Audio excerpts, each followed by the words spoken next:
Hari itu apa? Kalian harus baca lah. Baca lagi, baca dulu, baru dapat poinnya. Jangan ditulis semua ya, tapi poin-poin penting yang ada di ciri-ciri, barulah kalian tulis di karton masing-masing. Setelah ciri-ciri apa lagi? Ada apa lagi, nak? Ada keuntungan memilih air putih dibandingkan minuman manis. Nah, kalian bisa baca dulu, kemudian kalian simpulkan apa perbandingan minuman air putih sama minum air manis. Nah, apa? Ada bedanya kan? Nah, kemudian apa? Keunggulan, manfaat meminum air putih. Kalian bisa membaca di bahan yang sudah dibagikan dan menuliskan di karton. Paham? Ada pertanyaan? Oke, sekarang kerjakan.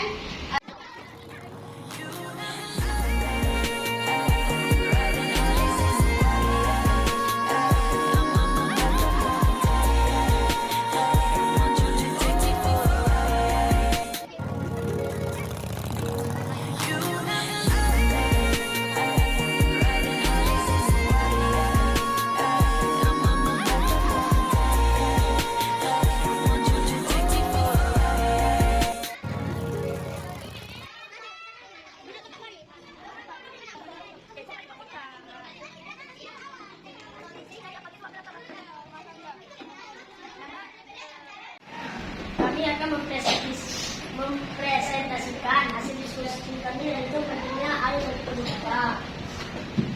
Setelah itu kami akan membaca hasil diskusi kami. Air bersih adalah jenis daya alam dan menyebut air dengan kualitas.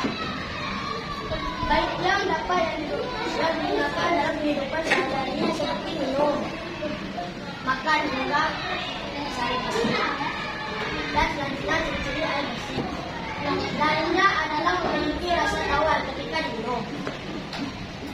Banyak yang mengatakan air minum biasanya memiliki rasa setelah didiamkan lebih dari semalam.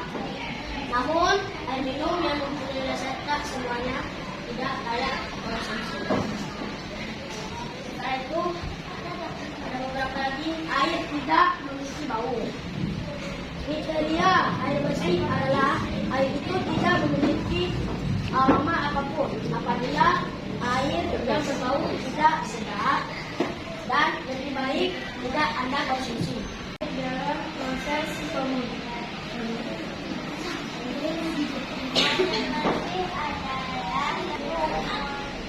memenuhi kebutuhan minum dengan tanggal.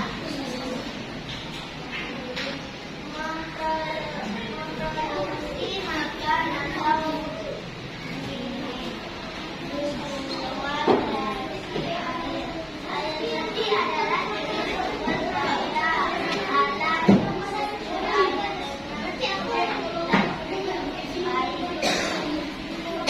dan dapat digunakan dalam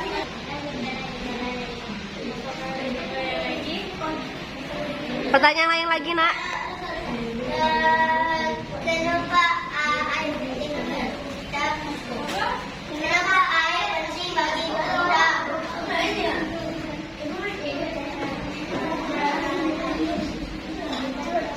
Kenapa air penting bagi tubuh kita? Kenapa?